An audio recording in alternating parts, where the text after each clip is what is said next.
Chapter 2, Leaving Mistlehop. So Rowan will follow them? Asked Lizzie. Oh yes, we always send out one of our own to make sure no harm befalls any of our little ones. Rowan asked to go with their group because I allowed him because he cares for your boy and his friends, said Jedediah. Nothing should happen to them while they're on their trip, should it? Asked Blake. Oh, I don't know. Plenty of things could happen while they're making their way in the world.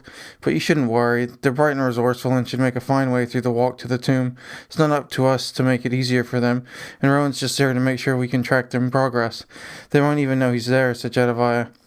Blake leaned back into his chair and said, I hope you're right, Father. I am, and they'll be fine as long as they stick to the pathway and stay together. Nothing should go wrong with them other than they'll be tired and sore by the end of each day from lugging those packs around, said Jedediah, and laughed in a good-natured way. We'll make sure they have everything they need when they return, said Lizzie.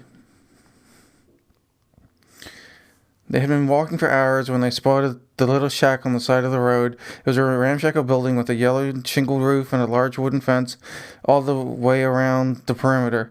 There was a sign that read Boer Farms and Finery stationed on top of the fence, and an opening where a small counter had been laid out, where two Boerlets were sitting enjoying their lunch. One was currently complaining to the other, Why do we have to sit here all day? Nothing ever happens here, and it's not like what we did was really that bad, said the small black and white patched Boer through a mouthful of carrot pie. The other Boer, fawn brown with a small white spot on her nose, responded, Well, we didn't mean to dye her sheets blue like that, did we? How are we supposed to know that putting those flowers in the wash tub to soak was going to do that? We couldn't have known such a thing was going to happen. She snuffled her nose indignantly. No, we weren't to know, agreed the first Boer. Nobody told us that was going to happen. Why is it our fault that her new sheets got ruined? I thought that they looked pretty good, all wavy with those blue streaks running through them. Nothing wrong with a bit of color in there. No, not at all. She's just a big grump is what she is, sticking us over here for the whole afternoon with nothing to do but eat lunch and watch the road, said the girl, sulking. They ate their lunch and continued to watch the road as four small animals walked up to and by them. They looked to be in good spirits and walked by with a light step. The badger that passed them waved, and they waved back. I wonder where they're headed, said the little female Boer. Couldn't tell you, could I? Just saw them myself, I did, replied the other Boer, snuffling his nose back into his pie. I bet they're having a better day than we are, though, he said thoughtfully, lifting his head from his plate. They're not sticking here wasting their perfectly sunny day watching the road while they could be playing in the mud out back or with their toys in the yard. He sulked into his pie again and continued eating. Those Boers seemed to be enjoying their day, didn't they? Said Barklin. I don't think so. Did you see the blue sheets hanging from the clothesline to the side of the house? Said Samuel. I'm pretty sure those little Boers had gotten up to some mischief and were sitting there to be out of someone else's hair. Can't do much sitting by yourself, can you? I suppose you could be right, replied Barklin. They walked on. A few hours later, they stopped by a pond they happened to be passing and had their lunch. Small bread rolls with jam and some honey-dew water that Rose had brought along from the stall. Averly stretched her blanket out on the ground, as did Barklin, and the four of them sat there and enjoyed their meal and spoke of what to do next. Barklin checked his book of the surrounding areas and found the section he was looking for, the maps chapter. There he found that they had been following the path the right way for the day, but was dismayed at how little space they had covered in the time they had been traveling. It's a slow hike this trip. It really will take us a week of solid walking just to reach the tomb. Most of that's uphill or through the forest, but then there's this clearing on the way there that we can bed down for the night tonight, said Barklin, pointing at a section not much farther than the pond they were stationed at was represented. He was glad he had brought this book, and pulling a small pencil from his pouch, made a mark at the pond and wrote Day 1 lunch next to it. I think we can plan out the trip into sections if we want, or we can all agree to walk until we're too tired to keep going and see how we did that day if you like, said Barklin to the group. They thought it over a while as they ate and agreed to set goals to reach for the day instead of just trying to go as far as they could. That way, if they reached a goal and felt like continuing on, they wouldn't have to give it much thought, and it broke the trip into several hikes instead of just what they thought they could get done before collapsing or overdoing it. They decided to make it to the clearing that night where they could set up their tents properly and get comfortable before the night got too late. They could make it there before nightfall if they tried, and agreed to make that the first goal of the trip. It made the process simple, and they all said that it was the best thing to do. What, no naps before we head over to the clearing? Asked Averly jokingly. Not today. Maybe when we're bored of walking in a few days and need to rest more often, replied Samuel, smiling. They rested there in the pasture by the pond for a while longer, stretching their legs and arms to get ready for the next part of the trek. They watched the fish flip and swim in the pond, catching the bugs that came too close to the water's edge in the sunlight. Samuel caught a few for their dinner and after dressing them, wrapped them in leaves he soaked in the pond's clear water to keep them fresh. These should hold up pretty well until dinner time, said Barkland. There's nothing like fresh fish for dinner over a campfire, nothing at all. The others agreed. Averly and Barkland dusted and rolled up their blankets, tied them, and put them back in their bags. They made their way to the pathway and continued on with their hike, Rose leading, Samuel behind her, Averly following, and Barkland bringing up the rear. He was reading one of his books while he walked, which was easy enough to do, considering he wasn't walking very fast for a badger. He was thoroughly enjoying himself when he bumped into Averly. He apologized and continued walking. You may need to put that down while we're walking, said Averly. I don't want to end up with a bunch of book-shaped bruises all over the back of my head. Barkland apologized again and swung the book back into the satchel tied around his neck. He made a mental note of not to read while they were walking and continued on his way. Unfortunate, he thought. I was just getting to a most interesting bit. Oh, well, something to look forward to tonight, I suppose. They walked for miles and miles until the sun began to set in the sky and they thought they weren't going to make it to the clearing by daylight. They passed a copse of trees and a few orchards and many farms while they walked. Animals were hitting their crop fields and young children were playing while they walked by. At one they passed many rabbits who were lined up in a field either weeding or pulling down seeds for their future meals in the mounds of dirt they had made beforehand. It must be easier for a rabbit family to get things done when there are so many more sets of paws available, said Rose, thinking back to her how it had just been her mother and herself running the stall, and how her mother was now running the stall by herself at the moment. A lump caught in her throat and she cleared it away. She blinked a few tears and continued walking, glad she was at the front where no one could see her being so sentimental. I think so.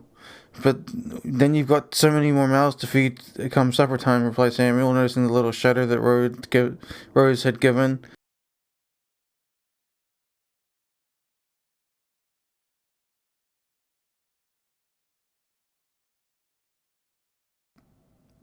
As she spoke, he walked up closer and put his paw on her shoulder. It's okay, Rose. She'll be fine until you get back, said Samuel. Rose turned back to face him, nodded, and smiled at him, wiping away small beginnings of tears from her eyes with the back of her paw. I know. I just miss her already, and I don't like to think of her having to roll all those dough balls by herself tomorrow morning. It just makes me a little sad, is all, said Rose. It's better that you're out here now doing this, said Samuel, since you'll be able to help her properly once you get back, and you'll have more work than you could count on once you return. For now, focus on this and getting to the tomb, and we'll worry about our families once we get back to them. You're right, said Samuel, and facing forward, continued on with her journey, her staff leading the way for the group in rhythmic fashion. They passed the rabbit's farm and kept going, following the road until all the way through the farmlands up until they reached another large copse of trees before coming into what could only be considered a large clearing that stretched out almost to the horizon's edge. So, shall we gather some wood before getting into the clearing from those trees and set up camp? Asked Averly, motioning to the tree line nearest them. The others agreed and all went over to the copse of trees they had passed and gathered kindling and sticks suitable to keep them warmed over the course of the night and to cook their dinner. Each had 2 armfuls of sticks. They walked over to a flat piece of the clearing where the grass wasn't high and was suitable for camping. They each placed their bundle of sticks into a pile and started prepping the campsite. Barkland dug a small pit and gathered stones to circle around it for the fire, while the ladies started to set up their tents in a circle around the tent pit, and had each of them facing the pit so they could be warmed by it and still talk to one another as the night went on, as they had been taught to do so from one of many Rowan's teachings many months before. Barkland built a small pyre from the wood and they had gathered and pulled up his tinder kit from his sack. He struck the flint on a bar of metal and sparks flew from it. It was getting dark, but it wasn't long before the fire was smoking, then burning happily, much to the enjoyment of the group.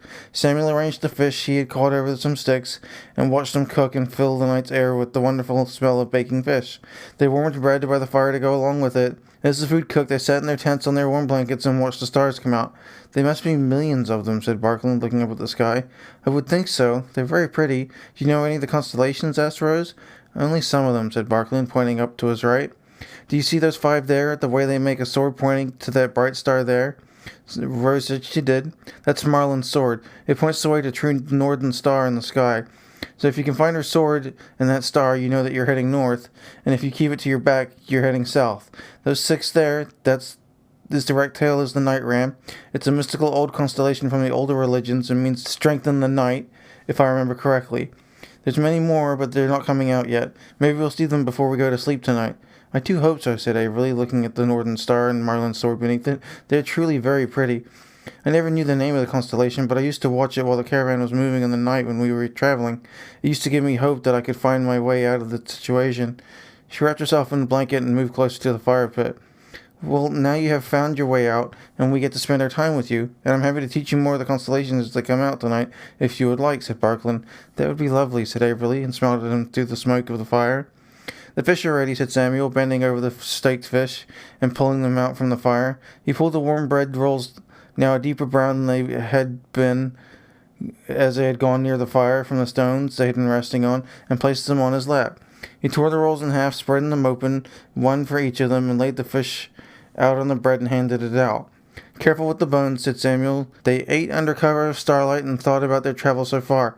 "I bet this will be fun," said Barklin. They all agreed with him while eating. Rose pulled a chunk of fish from the bread and popped it in her mouth, savoring the flavor. "I bet it gets harder once we get out of the flatlands and up into the hills, not to mention the forest itself. That part may be particularly difficult," said Rose. They thought it over. It probably wasn't going to be as easy as the first day, but they were young and excited to have gotten started on such a positive note that they didn't notice how tired they actually were. They ate their meal quickly and then relaxed, moving into their bedding positions. Barklin read his book by firelight a while longer until he heard the three others snoring softly from within their tents. Then he dampened the fire, turned the embers in on themselves to contain the heat, and went and let it smolder, and went to bed himself. Behind them in the copse of trees sat Rowan, watching them dutifully as they slept. He thought to himself, "I wish I'd thought to fish the pond my first night, too," and bit into his meal of hardtack and swigged a mouthful of berry cider to help break it down. He was traveling lighter than the others, and was used to the harder rations than what they were given. He had made sure of the hardtack, a hard and stale-like loaf of nutrient-dense bread, and actually enjoyed not having to cook or raise a fire unless it gave away his position to the others. They seemed to be doing just fine for the moment, he thought to himself, and then he hunkered down and went to sleep sitting against the trunk of a large elder tree, Marlin's sword pointing to its northern neighbor just above the camp's outline. It took them 4 days to reach the forest edge. They had passed through the farmlands and up through the lowlands where the pond became a winding river to guide the trail. It was fairly easy going, and they sang songs and played games and talked while they had walked. They learned about Averly's past with the traveling caravan and how she was an orphan left to the local orphanage of a town she could barely remember, and how Valderon had found her walking around the street one day and offered her food and a home if she went with him, and shown her the ways of getting herself self-sufficient as a youngling. But how he was really doing was training her to be one of his servantly stewards. She even told him how she would have to steal to earn her food rations for the day, and what he would do if she returned with her paws empty. And while she was worried that they wouldn't want to be her friend anymore because of it, she felt she had to tell them the truth in order to stay honest with her new friends. She mentioned that he taught her how to blend into crowds of many types and how to disappear from sight for most animals by changing her direction quickly or her outfit if needed in some small way.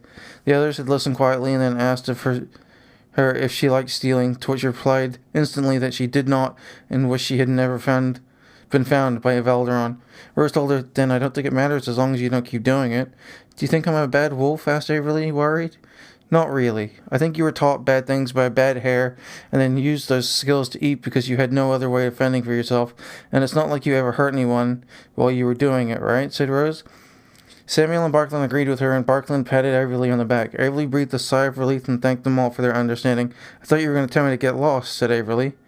"Oh no, we'd never do that." "You're not a bad wolf at heart," said Barklin. "You've just been through some tough times and made your way through it." Averly clutched the small string purse tied around her belt, strapped around her shoulder that jingled softly when she walked. Never again, she thought, and then she offered her apologies to those she had wronged. They kept walking in silence for a while after that, but soon they were playing word games with "Can you see what I see?" like nothing had happened. Averly felt her uneasiness going as they walked on. She felt lighter for telling the truth, and even better that the animals she was starting to care about as friends didn't make her feel dirty for doing what she had to do at the time. She truly felt very lucky to have found Rose and the others, and made a vow to look after them as best she could from that point onward. The river grew wider as they traveled and ran faster as they started to go up the hill. Fish jumped and flipped through the water, traveling against them throughout their travels, and the running river was calming to them as they passed.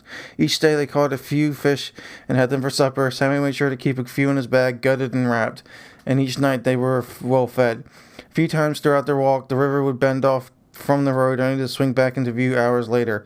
Each time it did, Barkland checked his map and made sure they were still traveling in the right direction, and each time he was happily proven right when the river bent back again to greet them. It was a pleasant travel, and they got used to the distances they traveled easily enough. They were young and healthy enough not to feel the ache of the miles they traveled over in the morning. A little light stretching and the rest every few hours or so, and they were golden, able to keep traveling on like they hadn't just been walking for hours. They filled their water skins from the rushing river when it came back into view and bathed in the river itself after a long day of walking. They splashed and played together while they bathed, and then stretched out on their blankets under their tents each day and listened to the fire crackle until they each fell asleep in their own time. They were tired each night and freshly revigorated each morning. The gently increasing slope of the duration of the travel didn't seem to bother them or slow them down in the slightest. On the dusk of the fourth day, they had reached the edge of the forest and were glad for it. Barkland pulled his map book from his bag and consulted it. "We should stop here for the night. We'll be spending the next few days in the forest," said Barkland. He put it away as they started to unpack their gear, and then went off into the forest a little ways to collect firewood for the night's fire pit and set up camp. They came back, and Rose started the fire for the night, it being her turn. She made a smaller pie than the others, but it was enough to cook the fish on and keep them warm, and it burned longer than all of the others because it used less wood overall, which was fine by them. Barkland pulled the book back out of his satchel as the sky turned to dusk and the sun began to set. "The river cuts straight through the forest at a gentle angle, so we should be able to follow it about halfway through, then cross it at this bridge here," said Barkland, pointing to the map in the book as he spoke, "and then keeping it on our right side for the remainder of the trip through." They checked what he pointed at and agreed that that was the case. They had made such good time for the first few days of traveling that they felt that they must have shaved a day or two from their total travel time. They had moved quickly and efficiently, taking as few stops as needed and getting on with the hike through determination and exuberance alone. Samuel laid the fish out on the racks they had built over the fire and sat down watching them spit water and oil into the fire. He was hungry and couldn't wait for the fish to be done. He rarely got sick of the same food day in and day out, and was happy to have had a full week of fresh fish beauties for supper.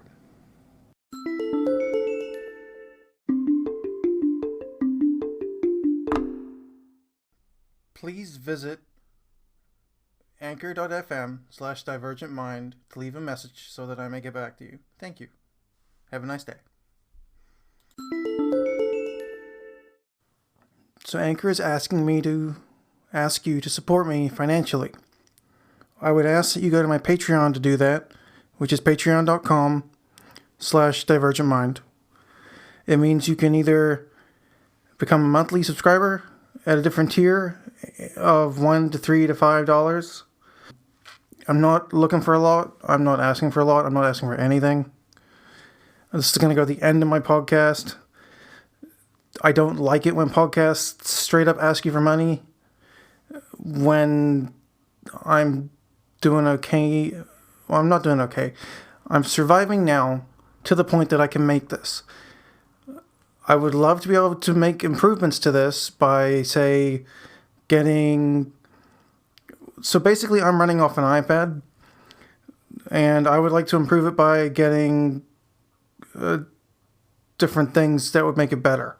Maybe some headphones that monitor output, or a better mic, though the mic I got was from JWife, so I might not even use the better mic. You know what I mean? It's all about whatever I need at the time, but really it's just to get healthy again, because I'm currently over 300 pounds and I don't want to die that young. I would really like to be able to afford some vegetables so I can go back to my vegetarian diet, because being this big sucks. And I'm happy to sit in a chair all day, but I really got to walk my butt off, literally. So that's what the money would be for. It would be for healthy food, because I can't afford it. I can afford ramen and pasta and rice and beans, but I can't live on carbs, because that's how you get this big on antipsychotics. Junk food and carbs, which is just cheap and plentiful around me. So I would like to leave my house and just lose some weight. And to do that, I would like to go to the store and buy some vegetables, please. But you don't have to do anything. I'm not asking you to. I'm not begging. I'll figure it out on my own. Much pleasure, Jay.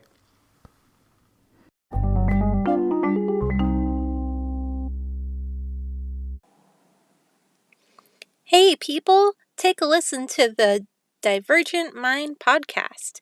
You get both insight into living with a serious mental illness and get to listen to a lovely tale about a journey cute little animals need to take. Don't miss out, and remember, divergent minds don't need to think alike.